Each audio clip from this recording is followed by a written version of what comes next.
بحبك يا قبلة العالمين ترنم قلبي وزاد الحنين، إليك يطير ليجلو الجوى ويهوي ليذهب عنه الأنين.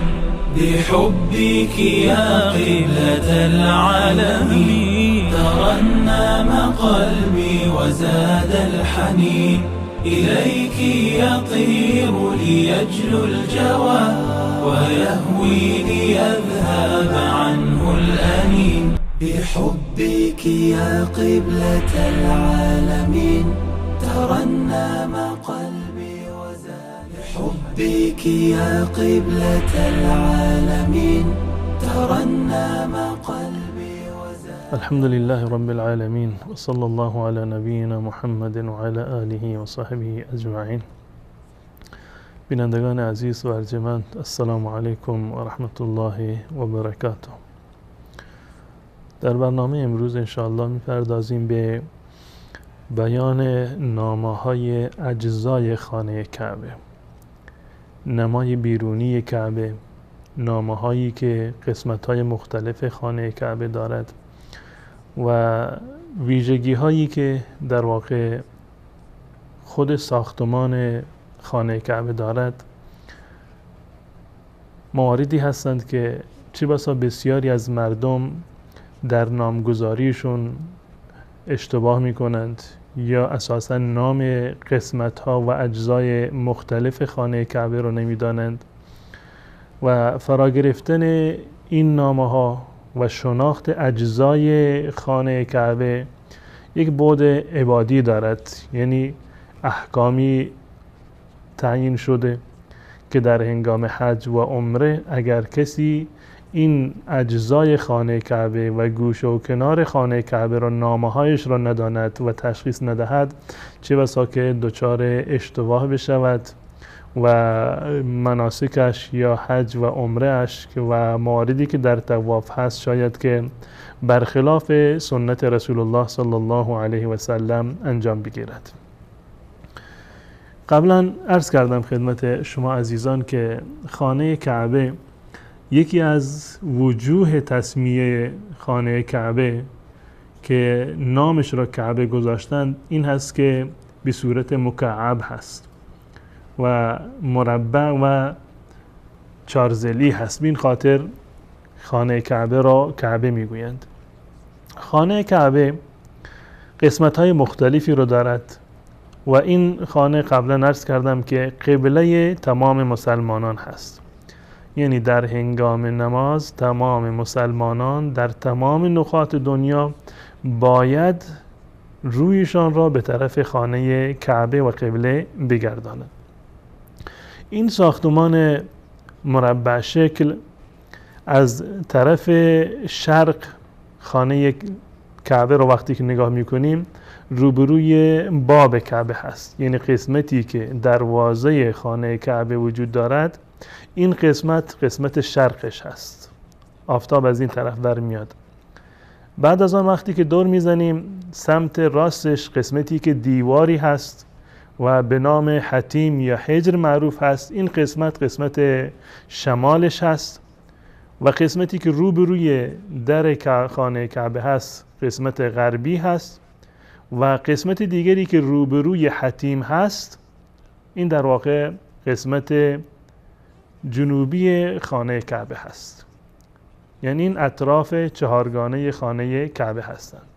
از طرفی که شرقش همین قسمتی هست که دروازه خانه کعبه هست و مقابلش می شود غرب و شمال کعبه طرفی هست که حتیم قرار دارد، دیوار کوچکی که قرار دارد و مقابلش طرف بعدیش می شود طرف جنوب.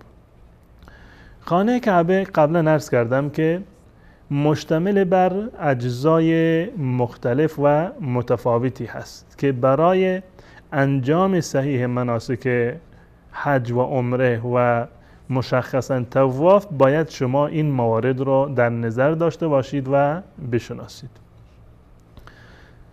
ما در هنگام طواف وقتی که طواف رو شروع میکنیم از حجر اسود شروع میکنیم. از حجر اسود. حجر اسود یعنی سنگ سیاه که داستانی دارد که در برنامه‌های بعد انشاءالله به صورت مفصل‌تر در این زمینه بنده صحبت خواهم کرد. منتها در این برنامه فقط میخوام که این مکانش را خدمت شما معرفی بکنم.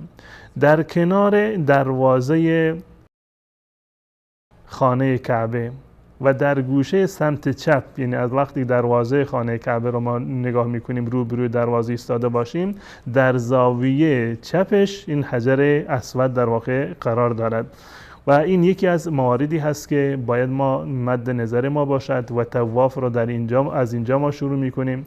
یعنی وقتی که از حجر اسود شروع کردیم یک دور کامل زدیم دوباره به این نقطه رسیدیم، یعنی یک طوافی رو یک شوطی رو در واقع انجام دادیم و حجر اسود رو باید استلام بکنیم.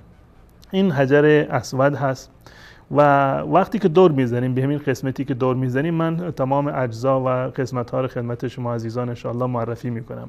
بعد از حجر اسود دیواره‌ای که در میان حجر اسود هست تا دروازه خانه کعبه، یعنی از این زاویه حجر اسود که سنگ سیاه در اونجا نصب هست از اینجا گرفته تا قسمت باب و دروازه خانه کعبه، این قسمت معروف است به ملتزم.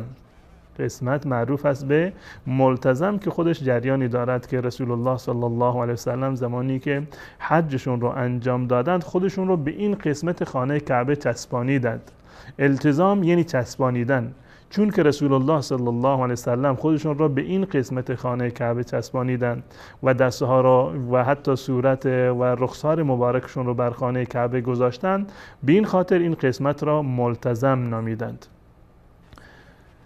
بعد از ملتزم قسمت بعدی که میاد این خانه کعبه رو وقتی که ما نگاه میکنیم دروازه خانه کعبه هست، باب و دروازه خانه کعبه هست که از زمین در واقع بلند هست و این اندازه ها رو خدمت شما انشاءالله عرض خواهم کرد و طولی که این دو تا زاویه دارند، یعنی از زاویه حجر اسود گرفته تا رکن عراقی که شما حساب بکنید، یعنی طول این دیوار که خانه کعبه رو وقتی که از طرف شرق شما نگاه بکنید و روبروی در ایستاده باشید، این قسمت 12 متر و 84 سانت هست. طول خانه کعبه اون قسمتی که دروازه خانه کعبه قرار دارد. بعد جلوتر که برسیم حتیم هست. حتیم یعنی همین دیواره‌ای که در طرف شمال خانه کعبه وجود دارد و معروف هست حجر هم گفته می شود. حتیم یا حجر گفته می شود. بسیاری از مردم این قسمت رو نامش رو نمی دانند بنابر افسانه هایی که در این زمینه وجود دارد و روایات غیر صحیح که در این زمینه هستند. بعضی فکر می کنند که حضرت اسماعیل علیه السلام در این قسمت دفن شده، هاجر در اینجا دفن شده، به این خاطر این قسمت رو میگن که حجر اسماعیل. ما چیزی در خانه کعبه به نام حجر اسماعیل نداریم، یعنی نسبت دادن این قسمت از خانه کعبه به حضرت اسماعیل علیه السلام یک افسانه هست و هیچ گونه ارتباطی به اسماعیل ندارد. نام صحیحش حجر هست. حجر از منع گرفته شده. حجر به معنی منع کردن هست، چون که در اینجا این دیوار کوچک را ساختند به خاطر اینکه مردم را منع بکنند که از این جلوتر نروند، زیرا که این قسمت جزو خانه کعبه هست. این قسمتی که دیوار رو کشیدن جزو خانه کعبه هست، بنابر دلایلی در زمان قریش وقتی که این رو بنا می‌کردند از خانه کعبه این رو در واقع جدا کردند. در روایت صحیحین اومده که حضرت عایشه رضی الله تعالی عنها میگوید که من از رسول الله صلی الله علیه وسلم سوال کردم در مورد جدر، سألت النبی عن الجدر امن البیت هو، سوال کردم از این دیواره‌ای که وجود داره آیا این جزو بیت هست، جزو خانه کعبه هست؟ رسول الله صلی الله علیه وسلم فرمودند که بله جزو خانه کعبه هست. عایشه پرسید که خب پس چرا اینو جدا کردن وقتی که این خانه کعبه رو ساختن، چرا اینو جدا کردن؟ رسول الله صلی الله علیه وسلم فرمود که ان قومک قصرت بهم النفقه، علتش این از زمان جاهلیت در زمان قریش وقتی که خانه کعبه رو بنا کردن شرط گذاشتند که حتما باید اموالی که در ساخت خانه کعبه استفاده می شود حتما 100% باید حلال باشد وقتی که اموال حلال خودشون رو، ثروت حلال تمام قریش رو جمع کردن، برای ساختن کل خانه کعبه کفایت نمی‌کرد، هزینه کم آوردن و این قسمت رو جدا کردند، وگرنه این در واقع جزو خانه کعبه هست. عرض کردم که نامگذاری این قسمت به نام حجر اسماعیل یک اشتباه تاریخی هست، به خاطر این که در زمان حضرت اسماعیل و در زمان سیدنا ابراهیم علیه السلام این قسمت به عنوان حجر نبوده، این جزو ساختمان خانه کعبه بوده. به این صورت که امروزه جدا هست و به حجر نامگذاری شده یا به حتیم نامگذاری شده، به این صورت در واقع نبوده و صرفاً در زمان قریش وقتی که خانه کعبه را بازسازی کردن، این قسمت در واقع جدا شد و نام حجر از اون زمان بر این قسمت گذاشته شده. در زمان اسماعیل علیه السلام هیچ گونه در واقع موردی نداشت که این قسمت را حجر بنامند و این جزء خانه کعبه بوده و دیوار خانه کعبه کاملا این قسمت را پوشیده بوده و اسماعیل و هاجر هم در اینجا دفن نیستند. روایات صحیحی که اسماعیل علیه السلام یا مادرشون در اینجا دفن شده باشند وجود ندارد. عرض کردم که حجر میگویند به خاطر اینکه مانعی هست، حصاری هست و نام دیگرش حتیم هست. حتیم یا وقتی ما میگیم تحتیم یعنی خراب کردن، هدم کردن، نابود کردن، چون که این قسمت رو قریش گویا نابودش کرد، اینو شکست و از خانه کعبه جداش کرد، به این خاطر این قسمت رو در واقع حتیم میگن.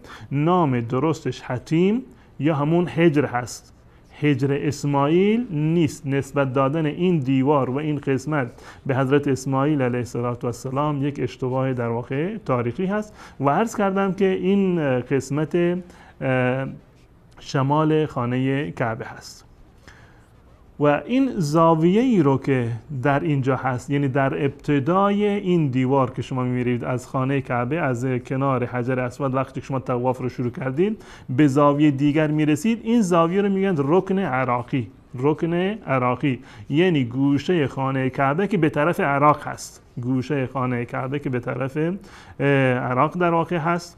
و بعد از این در داخل این چهار دیواری یا این دیوار مدور و دایره شکلی که هست میزاب قرار دارد. میزاب یعنی در واقع آبریز خانه کعبه در اونجا هست که مواصفاتش رو بعداً خدمت شما عرض میکنم. وقتی که دور زدید به گوشه دیگر خانه کعبه رسیدید که قسمت غربش، این میشود رکن شامی. رکن شامی هست. ما 4 تا رکن داره خانه کعبه. اولینش همین رکن حجر اسود هست، گوشه که حجر اسود در آن نصب شده و رکن بعدیش رکن در واقع عراقی هست. قسمت شرق وقتی که ما نگاه بکنیم روبروی کعبه ایستاده باشیم، سمت راست ما میشود رکن عراقی، گوشه عراقی و سمت چپ ما در واقع رکن حجر اسود هست و رکنی که و زاویه‌ای که بعد از رکن عراقی هست نامش رکن شامی هست که به طرف شام هست. و وقتی که برمیگردیم دوباره که میخوایم به طرف حجر اسود بر بگردیم، رکن دیگری که در اینجا هست رکن یمانی هست که دست زدن این رکن در واقع یکی از احکامی هست که در هنگام طواف ما باید مد نظرمون باشه. و از نظر ظاهری و شکل و ظاهر خانه کعبه رو وقتی که ما نگاه میکنیم میبینیم که همین پرده خانه کعبه هست که اینم برای خودش یک داستان مفصلی رو دارد و یک کارخانه جداگانه و مجزایی رو دارد برای بافته شدن و برای آماده کردن این پرده. و کنار خانه کعبه و قسمت پایین خانه کعبه یک سکوی کوچیکی دور بر خانه کعبه رو فرا گرفته. یک سکوی کوچیکی که این رو به صورت در واقع مثلثی شکل یک مقداری این رو شیبش دادن که کسی نتواند که بر روی این دیواره راه برود. این قسمت رو اسمش هست شادروان. اسمش هست شادروان. شادروان یعنی این قسمت پایه کوچک و سکوی کوچکی که دور بر خانه کعبه در واقع قرار دارد. اجزای خانه کعبه از نظر ظاهری این مواردی هستند که خدمت شما بینندگان عزیز عرض کردم و داخل خانه کعبه رو وقتی که ما نگاه میکنیم، داخل خانه کعبه 3 تا ستون هست یعنی تمام ستونهایی که در خانه کعبه هست 3 تا ستون هستند و داخل خانه کعبه به اضافه که چراغه هایی که در اونجا آویزان هست و همیشه در طول سال یک بوی بسیار خوشی از آن استشمام می شود، به خاطر اینکه با بهترین انواع عطر و خوشبویی ها داخل خانه کعبه را در هر سال یک مرتبه ابتدا با آب و صابون تمیز می کنند و بعد از آن تمام قسمت های داخل خانه کعبه را با بهترین عطرهایی که وجود دارد در واقع معطر می کنند. از نظر ظاهری وقتی که دوباره برمیگردیم و مشخصات خانه کعبه را میبینیم، ارتفاع خود خانه کعبه، ارتفاع سقف از زمین گرفته از پی خانه کعبه تا سقفش و دیوارهای آخریش 14 متر هست. ارتفاع خانه کعبه 14 متر هست و طولش از جهت ملتزم یعنی این قسمتی که دروازه خانه کعبه هست، طول این قسمت قبلا هم عرض کردم که 12 متر و 84 سانت هست و طولش از قسمت حتیم یعنی قسمتی که حجر هست و حتیم در واقع گفته می شوند، این قسمتش 11 متر و 28 سانتی متر هست و بین رکن یمانی و حتیم یعنی بین رکن یمانی و رکن شامی وقتی که نگاه میکنیم بین این دوتا رکن 12 متر و 11 سانتی متر هست و در میان دو تا رکن دیگر یعنی از رکن یمانی گرفته تا رکن حجر اسود 11 متر و 52 سانت هست. و حجر اسود را که قبلا عرض کردم که در زاویه کنار دروازه خانه کعبه هست، ارتفاع حجر اسود و این سنگ سیاه از زمین 1 متر و 10 سانت هست. یعنی وقتی که از روی زمین حساب بکنید تا جایی که حجر اسود نصب هست 1 متر و 10 سانت هست و عرض خانه کعبه که عرض کردم و در مورد دروازه خانه کعبه عرضش 1 متر و 90 سانت هست. عرض دروازه کعبه 1 متر و 90 سانت هست و طولش 3 متر و 10 سانت هست. 1.90 در 3.10 و از زمین گرفته از روی پی خانه کعبه تا زیر دروازه یعنی بلندی و ارتفاع در واقع دیوار کعبه تا جایی که دروازه نصب شده 2 متر و 25 سانت هست و در مورد میزاب هم 1 متر و 95 سانت هست، قریب به 2 متر هست و عرض میزاب و این آبریز خانه کعبه 26 سانت هست. ارتفاع دو گوشه میزاب که لبه هایی که دارد و بلند هستند در دو قسمت میزاب در هر قسمتش 23 سانت هستند و دیواره بالای خانه کعبه یعنی از سقف گرفته روی بام کعبه باز یک دیواره دیگری وجود دارد که 80 سانتی متر هست و زیر خانه کعبه دوربر خانه کعبه که عرض کردم که شازروان هست یک قسمت دیگری وجود دارد که ارتفاعش 45 سانتی متر هست و که این شازروان بر روی اون قرار دارد و ارتفاع این شازروان باز هم حدود 13 سانتی متر در واقع هست. اینها خصوصیات ظاهری خانه کعبه هستند و مواردی که شناخت اینها انشاءالله به ما کمک میکند که بهتر خانه کعبه را بشناسیم و در هنگام طواف و در هنگام عبادت قبله خودمان را بهتر بشناسیم و احکام شرعی را که در این زمینه هست آنها را انشاءالله به صورت بهتر و مناسبتر مراعات بکنیم. تا برنامه دیگر و مطالبی دیگر درباره خانه کعبه و مسجد الحرام شما را به الله متعال میسپارم. و السلام علیکم و رحمت الله و برکاته.